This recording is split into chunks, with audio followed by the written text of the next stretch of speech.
उम्मीद है आप सब खैरियत से होंगे। अल्लाह ताला हम सबको अपने हिफ्ज़ ईमान में रखे। अच्छा स्टूडेंट्स, हमने जो है वो लास्ट लेक्चर के अंदर चैप्टर नंबर 1 10th क्लास की book, Punjab text book board की जो 10th क्लास की बुक है फिजिक्स की, उसका चैप्टर नंबर 1 लास्ट लेक्चर के अंदर हमने कंप्लीट कर लिया था। आज जो है वो हम अपने नेक्स्ट चैप्टर चैप्टर नंबर 2 को स्टार्ट करेंगे। तो स्टार्ट करते हैं चैप्टर नंबर 2 को। चैप्टर नंबर 2 का जो नाम है डैट इज साउंड। साउंड जो है वो चैप्टर नंबर 2 का नाम है।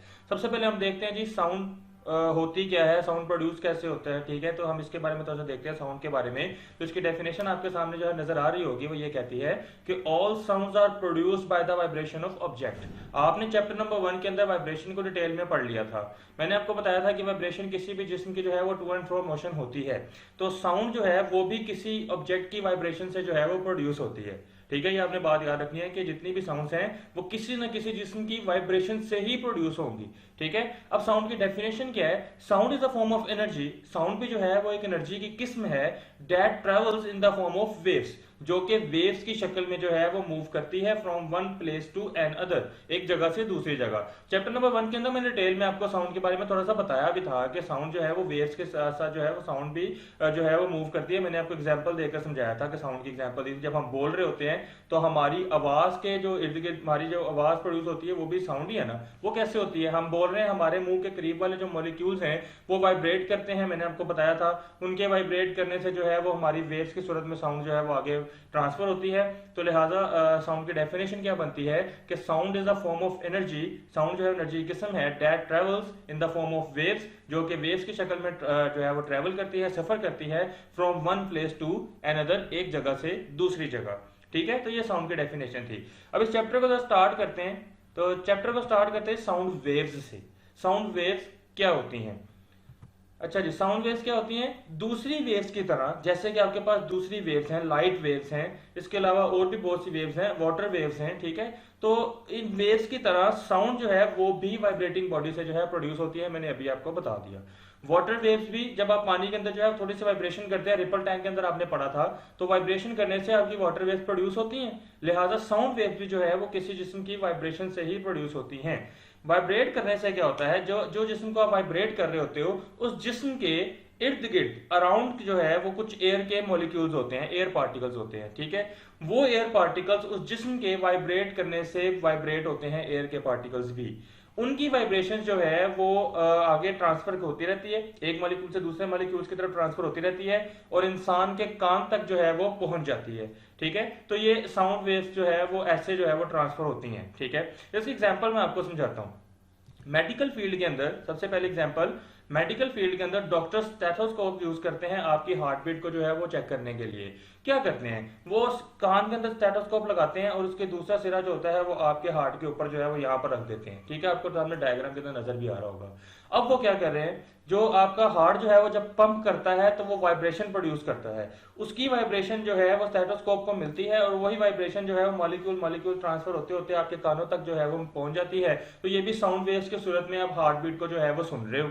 ठीक है, तो ये एक इसकी एग्जांपल है। दूसरी एग्जांपल से आपको ज्यादा चीज समझ आएगी कि जब आप गिटार बजा रहे होते हो, ठीक है, तो गिटार बजाने के, जब आप गिटार बजाते हो तो क्या होता है? उसकी जो स्ट्रिंग्स लगी होती हैं, आप उस स्ट्रिंग्स को जैसे ही जो है वो वाइब्रेट करते हो, वाइब्रेशन से ही साउंड प्रोड्यूस हो रहा है ना, आपने उसको वाइब्रेट किया, साउंड प्रोड्यूस हुआ। कैसे हुआ?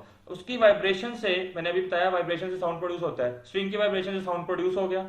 अब वो प्रोड्यूस हुआ वह साउंड क्या करेगा? आपके स्ट्रिंग के इर्द गिर्द जो एयर मॉलिक्यूल्स होंगे, उन एयर मॉलिक्यूल्स को वो जो है वो वाइब्रेशन ट्रांसफर होंगी और वही मॉलिक्यूल्स ट्रांसफर होते होते अपनी जो साउंड की वेव जो है उसको एयर के थ्रू वाइब्रेट करते जाएंगे, ट्रांसफर करते जाएंगे और आपके कानों तक जो है वो पहुंच जाएगी। तो आप कानों में जो है वो गिटार की आवाज सुन सकते हो। तो इस तरह साउंड वेव्स जो है वो ट्रांसफर होती हैं। बेटा एक यहां पर मैं आपको एक बात बताता चलूं, बड़ी इंपॉर्टेंट बात है कि साउंड वेव्स इलेक्ट्रोमैग्नेटिक वेव्स नहीं हैं। याद रखिएगा ये बात कि आपकी जो साउंड वेव्स हैं वो इलेक्ट्रोमैग्नेटिक वेव्स नहीं होती। इलेक्ट्रोमैग्नेटिक वेव्स वो वेव्स होती हैं जिनको गुजरने के लिए क्या है? मीडियम की जरूरत ना हो। लेकिन हमारे पास जो साउंड वेव्स हैं उसको गुजरने के लिए मीडियम की जरूरत होती है। Air is a medium, solid is a medium, water is a medium. तो साउंड वेव जो है उनको गुजरने के लिए मीडियम की जरूरत होती है। अगर मीडियम को खत्म कर दिया जाए तो हमारा साउंड जो है वो मूव नहीं कर सकता। इसको मैं आगे जाके भी एक्सप्लेन करूंगा डिटेल के अंदर। ठीक है, तो ये हमारे पास जो है वो साउंड वेव्स के बारे में थोड़ी सी कुछ एक्सप्लेनेशन थी जो कि मैंने आपको बताई। अब एक इंपॉर्टेंट इंपॉर्टेंट शॉर्ट क्वेश्चन जो कि लाहौर बोर्ड में आ चुका हुआ है काफी दफा, that is music and noise, differentiate between music and noise. तो इन दोनों के डिफरेंशिएट जो है वो आपको सामने स्क्रीन के ऊपर नजर आ रहा होगा। म्यूजिक की डेफिनेशन ये कहती है कि pleasant sound is called music, खुशगवार जो साउंड है, खुशगवार जो आवाज है वो क्या कहलाता है, वो म्यूजिक कहलाता है। जबकि unpleasant sound is called noise, ना खुशगवार आवाज जो है वो क्या कहलाता है, वो शोर कहलाता है, वो नॉइस कहलाता है। ठीक है, तो ये म्यूजिक और नॉइस की डिफरेंस था जो कि लाहौर बोर्ड में काफी दफा आ चुका हुआ है। तो खुशगवार आवाज जो है वो म्यूजिक है, ना खुशगवार आवाज जो है वो क्या है, वो नॉइस है, वो शोर है। एग्जाम्पल देता हूं, देखिए म्यूजिक की एग्जांपल में देखें, अभी मैंने गिटार की एग्जांपल दी। आप गिटार जब बजाते हैं तो उसका प्लेजेंट सा साउंड प्रोड्यूस होता है। ठीक है, आप सिंगिंग करते हैं, अगर आप अच्छे सिंगर हैं, ठीक है, अगर अच्छे सिंगर हैं तभी म्यूजिक होगा, अगर आप अच्छे सिंगर नहीं है तो वो फिर नॉइस भी बन जाता होता है। तो अगर आप अच्छे सिंगर हैं तो वो क्या है, आप जब गाना गाते हैं, गिटार बजाते हैं, तो उससे एक खुशगवार साउंड प्रोड्यूस होता है, तो प्लेजेंट साउंड प्रोड्यूस होता है। वो सही प्लेजेंट साउंड जो है वो क्या है, वो म्यूजिक है। गिटार के थ्रू आप जो साउंड प्रोड्यूस करते हैं म्यूजिक है। इसके अलावा आपके पास ट्रैफिक का जो शोर है, ये सारा शोर जो है वो अनप्लेजेंट होता है, लोगों को अच्छा नहीं लगता। ठीक है, हॉर्न की आवाज, बार बार गाड़ी के हॉर्न को बजाई जाओ, वो एक शोर है। बच्चों का शोर कुछ बच्चों को जो है वो बिल्कुल अच्छा नहीं लगता, जैसे कि जब बच्चे क्लास में बोल रहे होते हैं तो टीचर्स को भी अक्सर जो है वो पसंद नहीं आता कि बच्चे शोर कर रहे हैं, तो वो सारा नॉइस होता है। ठीक है, जो कि अनप्लेजेंट साउंड है, लोगों को खुशगवार नहीं लगता, वो क्या है, वो आपके पास नॉइस कहलाता है। तो ये म्यूजिक और नॉइस का डिफरेंस था जो कि लाहौर बोर्ड में काफी दफा आ चुका है। इंपॉर्टेंट जो है वो शॉर्ट क्वेश्चन है। ठीक है, आगे चलते हैं। अब हम देखते हैं कि साउंड जो है वो वाइब्रेटिंग बॉडी से कैसे प्रोड्यूस होता है। Sound is produced by vibrating body, आपका नेक्स्ट जो है वो टॉपिक है। ये साउंड की कुछ प्रॉपर्टीज हैं। तो साउंड को हम वाइब्रेटिंग बॉडी से प्रोड्यूस करने के लिए ना एक एक्टिविटी देखते हैं। एक्टिविटी आपके सामने जो है वो लिखी हुई नजर आ रही है। अगर लिखी हुई आपको नहीं समझ आती तो आगे जाके मैं इसका वीडियोस के थ्रू एक्सप्लेन करता हूँ। फिलहाल ये देखें, जरा सुनिएगा, मुझे गौर से सुनिएगा, एक्टिविटी कहती क्या है। स्कूल की लेबोरेटरीज के अंदर ना हम एक डिवाइस यूज करते हैं जिसको हम कहते हैं ट्यूनिंग फोक। ट्यूनिंग फोक दिखता कैसे है, ये आपको नीचे डायग्राम के अंदर नजर आ रहा होगा, कुछ इस तरह यू शेप के अंदर जो है वो आपको नजर आ रहा होगा। ये एक ट्यूनिंग फोक है। ट्यूनिंग फोक जो है वो आपके लेबोरेटरीज के अंदर यूज होता है, जो कि साउंड को, पार्टिकुलर साउंड, जो एक खास किस्म का साउंड जो है वो क्या करता है, प्रोड्यूस करता है। ठीक है, अब हम क्या करते हैं, हम उस ट्यूनिंग फोक को, ये स्टील का होता है, लोहे का होता है, हम जब इसके ऊपर एक हैमर, रबड़ हैमर से जो है हम उसको स्ट्राइक करते हैं, टकराते हैं, तो क्या करेगा, वो ट्यूनिंग फोक जो है वाइब्रेट करना स्टार्ट कर देगा। अगर आपके पास हैमर नहीं है तो कोई मसला नहीं, आप ट्यूनिंग फोक को लेकर किसी भी जिस्म के साथ जो है वो यूं स्ट्राइक करेंगे ना, तो तब भी वो वाइब्रेशन स्टार्ट कर देगा। अब उसने वाइब्रेशन स्टार्ट कर दी, आपको अभी आवाज नहीं आ रही होगी क्योंकि थोड़ी सी हल्की साउंड है। आप क्या करें, आप उस ट्यूनिंग फोक को जैसे ही वाइब्रेट करें ना, अपने कान के पास लेकर आए। आप जैसे उसको अपने कानों के पास लेकर आएंगे ना, आपको छोटी सी बीम किस्म की जो है ना वो साउंड जो है वो सुनाई देगी। इसका मतलब क्या हुआ, जैसे ही आपने ट्यूनिंग फोक को वाइब्रेट करवाया तो वाइब्रेट होने से उसमें साउंड प्रोड्यूस हो गया। मैंने अभी आपको बताया था साउंड प्रोड्यूस ही वाइब्रेशन से होता है बॉडी की। तो बॉडी जैसे ही वाइब्रेट हुई उसमें साउंड प्रोड्यूस हुआ, आपने उसको कान के पास से जाकर सुना तो आपको हल्की सी बीम सी आवाज जो है वो सुनाई देगी। तो वो क्या है, वो आपके पास उसका साउंड प्रोड्यूस हो चुका है। तो आप उस साउंड को जो है वो फील भी कर सकते हैं। कैसे, आप ट्यूनिंग फोक के एक साइड को जो है वो हल्का सा अगर होल्ड करें, फिंगर लगाए ना, तो आपको फील होगा कि वाइब्रेट हो रहा है, जिसकी वजह से आपको पता लगेगा कि हाँ इसमें साउंड भी जो है वो प्रोड्यूस हो रहा होगा। अक्सर छोटे बच्चे गेम खेलते हैं, क्या करते हैं, आप बेंच के साथ, आपके पास अगर ये टेबल पड़ा होता है तो आप टेबल के ऊपर यूं कान लगाकर ना टेबल के साथ हल्का सा उसको वाइब्रेट करें ना, तो आपको कानों के अंदर ना हल्की हल्की साउंड प्रोड्यूस होती नजर आएगी। कैसे होती है बेटा, सॉलिड के ऊपर जब आप मार रहे हो, आप कान को ऊपर कर रहे हो, आपको सुनाई नहीं देगी, लेकिन जब उसको हिट कर रहे हो तो जाहिर बात है उसके मॉलिक्यूल वाइब्रेट कर रहे हैं। लेकिन आप कान को टेबल के साथ लगाते हो तो आपको वाइब्रेशन जो है महसूस होती है, क्योंकि वाइब्रेशन मॉलिक्यूल्स के साथ साथ ट्रांसफर होती है, आपके कान तक पहुंच जाती है, वो भी साउंड वेव्स हैं। तो इसी जो एक्टिविटी है ये ट्यूनिंग फोक वाली, इसको थोड़ा सा मैं एक्सप्लेन करता हूँ आगे। आप इस वीडियो में जो है वो देखें, तो ये पहली वीडियो के अंदर आपको नजर आ रहा होगा कि आपके पास एक ट्यूनिंग फोक जो है, हमने क्या किया, हमने ट्यूनिंग फोक को जो है वो जैसे ही मैंने भी बताया, हम किसी चीज के साथ जो है टेबल के साथ कह लें, आप हिट करेंगे तो वो वाइब्रेशन उसके अंदर प्रोड्यूस होती है, बिल्कुल होती है वाइब्रेशन प्रोड्यूस। तो हम अब क्या करते हैं, इसको चेक करने के लिए कि साउंड प्रोड्यूस हो रही है, वाइब्रेशन प्रोड्यूस हो रही है, हमने एक छोटा सा बॉल ले लेते हैं। उस बॉल को हम क्या करते हैं, पेंडुलम बना लेते हैं, ये कह लो। हम एक धागे के साथ, धागे के एक सिरे पे जो है उस बॉल को बांध देते हैं और उस धागे को जो है वो हम यूं पकड़ लेते हैं एक जगह से। ये मैंने धागे को जो है वो पकड़ लिया, नीचे बॉल लटका हुआ है। अब मैं क्या करता हूँ, ट्यूनिंग फोक को जो है वो हल्का सा वाइब्रेट करता हूँ, यूं मैंने उसको हिट किया, ट्यूनिंग फोक वाइब्रेशन स्टार्ट होगी। अब मैं क्या करता हूँ, उस ट्यूनिंग फोक के एक साइड को जो है ना वो यूं बॉल के पास लेकर आता हूँ। जैसे ही मैं उस बॉल के पास लेकर आऊंगा ना, आपको वीडियो के अंदर नजर आ रहा होगा, वो बॉल जो है वो टकराने के बाद दूर जाएगा, यूं जो है वो उसके अपोजिट डायरेक्शन में जो है वो मूव करेगा। अपोजिट डायरेक्शन में मूव कर रहा है, दैट्स मीन कि आपका जो ट्यूनिंग फोक है उसमें वाइब्रेशन है और वो वाइब्रेशन बॉल को ट्रांसफर हो रही है, जिसकी वजह से बॉल जो है वो अपनी जगह से वाइब्रेशन स्टार्ट कर रहा है। ऐसे ही है ना, ऑसिलेटरी मोशन जो है वो कर रहा है, और ऑसिलेटरी मोशन जो है वो आपके पास क्या होती है, वो वाइब्रेशन ही होती है। तो लिहाजा हमें यहां से पता लगा, इस एक्सपेरिमेंट से पता लगा कि आपका ट्यूनिंग फोक जो है उसमें वाइब्रेशन प्रोड्यूस हुई है, साउंड प्रोड्यूस हुई है। ठीक हो गया। तो ये आपके पास पहले एक एक्सपेरिमेंट था जो कि हमें ये बताता है कि वाइब्रेटिंग बॉडी से जो है वो साउंड प्रोड्यूस होता है। ठीक है, कैसे हो रहा है वो मैंने आपको वीडियो के अंदर बता दिया, एक एक्सपेरिमेंट के अंदर बता दिया। अब आप एक और वीडियो जो है वो आपके सामने नजर आ रही होगी, इस वीडियो में आप देखें तो आप क्या करें, अब एक और एक्सपेरिमेंट करें, एक ग्लास ले लें, उस ग्लास के अंदर पानी को फिल कर लें। अब आप क्या करते हैं, उसी ट्यूनिंग फोक को आप हिट करें और हिट करने के बाद उस ट्यूनिंग फोक को जो है ना वो पानी के अंदर डिप कर दें। आप जैसे ही पानी के अंदर डिप करेंगे ना, तो उसके ट्यूनिंग फोक की जो आर्म्स है ना वो यूं वाइब्रेट कर रही है हल्की हल्की। उनकी इस वाइब्रेशन से जैसे ही वो वाइब्रेशन पानी को ट्रांसफर होगी ना, तो पानी के अंदर वेव्स प्रोड्यूस होने लग जाएंगी। जरा काफी एडवांस जो है ना वो जोर से जो है वो वेव प्रोड्यूस होंगी, पानी थोड़ा सा बाहर भी आ सकता है, क्योंकि ये पता लग रहा है ना कि वाइब्रेशन हो रही है, जिसकी वजह से जो है आपके पानी के अंदर जो है वो थोड़ा सा जो है वो कह लो कि चेंजेस जो है वो आ रही हैं, वेव्स प्रोड्यूस हो रही हैं। तो लिहाजा हमें पता लगा कि हमने जब ट्यूनिंग फोक को जो है वाइब्रेट किया था, तो वाइब्रेशन से उसके साउंड प्रोड्यूस हुई, उसी की वाइब्रेशन जो है पानी को ट्रांसफर हुई, जिसकी वजह से पानी के अंदर भी वेव्स प्रोड्यूस हो गई। तो लिहाजा हमारे पास जो है वाइब्रेटिंग बॉडी से जो है वो साउंड प्रोड्यूस होता है। तो इन दो वीडियो से हमने इस बात को जो है वो साबित कर लिया। ये हमारे पास जो है वो आपकी बुक के अंदर एक्टिविटी थी, जो कि मैंने आपको वीडियोस की सूरत में एक्सप्लेन कर दी। आई होप आपको समझ आ चुकी हो। तो लिहाजा अगर आपको इस एक्सपेरिमेंट की समझ आ चुकी है, तो जो व्यूवर्स हैं अगर उन्होंने अभी तक बेल आइकन पे क्लिक नहीं किया तो काइंडली बेल आइकन पे क्लिक कर लें, ताकि मजीद जो है वो इस तरह की इन्फॉर्मेटिव वीडियो से आप फायदा उठा सकें। ठीक है, तो अब अपने जो है वो टॉपिक को थोड़ा सा आगे लेकर चलते हैं। तो ये मैंने अभी आपको बताया कि वाइब्रेटिंग बॉडी से जो है वो साउंड प्रोड्यूस होती है। अब इसकी दूसरी जो है वो कैरेक्टरिस्टिक देखते हैं। एक कैरेक्टरिस्टिक है इसकी साउंड की, कि साउंड जो है उसको प्रोपेगेट करने के लिए, उसको ट्रेवल करने के लिए जो है वो मीडियम की जरूरत होती है। Sound required material medium for propagation. मैंने अभी आपको लेक्चर के स्टार्ट में एक बात बताई थी कि हम जब भी हम साउंड की बात करते हैं तो साउंड इलेक्ट्रोमैग्नेटिक वेव्स नहीं है। मैंने अभी आपको बताया था क्यों नहीं है, क्योंकि उसको गुजरने के लिए मीडियम चाहिए, और इलेक्ट्रोमैग्नेटिक वेव्स वो वेव्स है जिनको गुजरने के लिए मीडियम नहीं चाहिए। तो लिहाजा हमारी साउंड वेव्स मैकेनिकल वेव्स हैं, इलेक्ट्रोमैग्नेटिक वेव्स नहीं है। ठीक है, हमने चैप्टर नंबर 1 में वेव्स के बारे में पढ़ा था। तो हमारी जो साउंड वेव्स हैं दैट इज मैकेनिकल वेव्स, और मैकेनिकल वेव्स की भी एक खास टाइप जो है वो टाइप लॉन्गिट्यूडनल वेव्स उसकी सूरत में ट्रांसफर होती है। आगे जाके मैं बताता हूँ। तो देखें जी, हम इसको भी एक एक्टिविटी से जो है वो एक्सप्लेन करते हैं। तो अगर एक्टिविटी की समझ नहीं आती तो नो प्रॉब्लम, आगे वीडियो के अंदर भी एक्सप्लेन किया जाएगा। तो देखें जी, साउंड वेव्स को गुजरने के लिए मीडियम की जरूरत होती है। एक्टिविटी लाइट वेव्स की तरह, लाइट वेव जैसे गुजरती हैं, लाइट वेव्स को आपको पता है वो इलेक्ट्रोमैग्नेटिक वेव्स हैं, और उनको गुजरने के लिए जो है मीडियम की जरूरत नहीं होती, वो वैक्यूम में भी ट्रांसफर कर जाती है। तभी तो है वो आपकी एक खला से जो है वो साउंड वेव जमीन तक पहुंच जाती हैं। लेकिन आपको ये भी पता होगा कि जो लोग खला में जाते हैं, जो लोग स्पेस में जाते हैं, वैक्यूम में जाते हैं, वहां पर वो बात नहीं कर सकते, बिकॉज वहां पर साउंड प्रोड्यूस नहीं होती, वहां पर मीडियम ही नहीं है, तो वो कैसे बात करेंगे। ठीक है ना। तो लाइट वेव्स तो खैर वो इलेक्ट्रोमैग्नेटिक वेव्स हैं नेचर की सूरत में, लेकिन वो ट्रांसफर हो जाती हैं। बट साउंड वेव जो है वो इलेक्ट्रोमैग्नेटिक वेव्स नहीं है, उसको गुजरने के लिए जो है वो मीडियम की जरूरत होती है।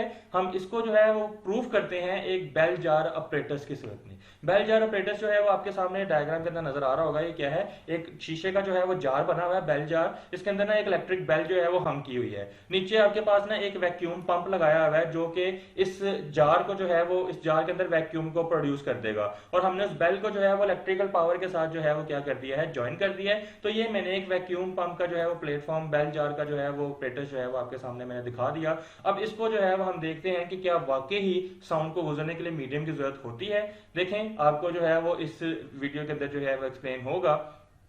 तो आए इस वीडियो को जरा देखें। इस वीडियो के अंदर वो क्या कर रहा है, एक बच्चा जो है वो आपको नजर आ रहा होगा, उसके सामने एक ऑपरेटस पड़ा हुआ है जो कि बिल्कुल वैसा ही है जो कि मैंने अभी आपको दिखाया। एक बेल, एक शीशे की जार है, ठीक है, उसके अंदर जो है वो बेल लगी हुई है एक, और उस बेल का जो है वो इलेक्ट्रिक सप्लाई दी गई है एक स्विच के साथ, और स्विच जो है वो बच्चे के पास है, और नीचे जो है वो आपको वैक्यूम नजर आ रहा होगा जो कि उस पंप के अंदर जो है वो वैक्यूम को प्रोड्यूस कर देगा, स्पेस प्रोड्यूस कर देगा।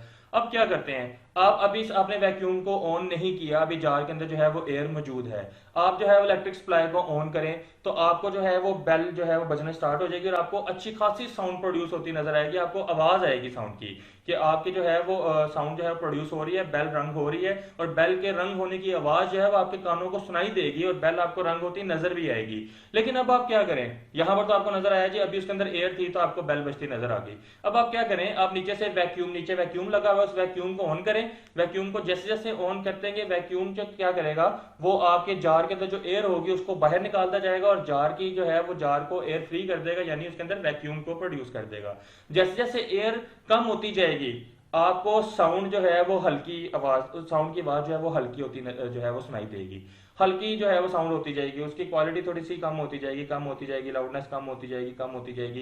तो एक वक्त आएगा कि जब आपका जार जो है वो टोटली वैक्यूम बन जाएगा और सारी की सारी एयर बाहर हो जाएगी, तो आपको जार के अंदर बेल रंग होती नजर जरूर आएगी, लेकिन उसकी आवाज जो है वो आप तक नहीं पहुंचेगी। इसका मतलब क्या हुआ कि जब उसके अंदर से एयर खत्म कर दी तो साउंड जो है वो ट्रेवल नहीं कर सका और आपको आवाज जो है वो सुनाई नहीं दे रही, लेकिन बेल जो है वो रंग होती नजर आ रही है। इस एक्सपेरिमेंट से हमें ये प्रूव हुआ कि हमारे पास जो साउंड है उसको गुजरने के लिए, उसको ट्रेवल करने के लिए मीडियम की जरूरत होती है। ठीक है, तो ये इसकी एक कैरेक्टरिस्टिक थी। अब हम जो है वो इसकी दूसरी कैरेक्टरिस्टिक को देखते हैं, that is longitudinal nature of sound waves. Sound waves की लॉन्गिट्यूडनल नेचर।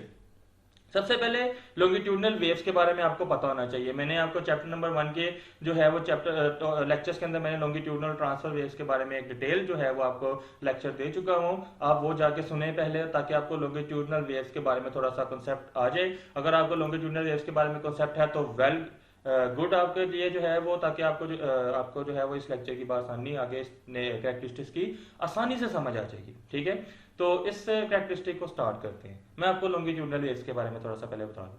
मैंने आपको लेक्चर के अंदर बताया था कि लॉन्गिट्यूडनल वेव्स क्या होती हैं, जो कि जिस डायरेक्शन में आपके मीडियम के पार्टिकल मूव करते हैं उसी डायरेक्शन में आपकी वेव मूव करती है, दैट इज लॉन्गिट्यूडनल वेव्स। ठीक है ना, ये आपको पता है। इसके अंदर जो आपके पास जो है वो रेयरफैक्शंस प्रोड्यूस होते हैं। ठीक है, इसके दरमियान जो है वो आपके पास कंप्रेशन जो है वो प्रोड्यूस होता है। कंप्रेशन और रेयरफैक्शंस के थ्रू जो है वो आपकी वेव उसी डायरेक्शन में ट्रांसफर होती रहती है, लॉन्गिट्यूडनल वेव है। तो अब हम देखते हैं कि क्या हमारी साउंड वेव जो है उसकी नेचर लॉन्गिट्यूडनल वेव जैसी है।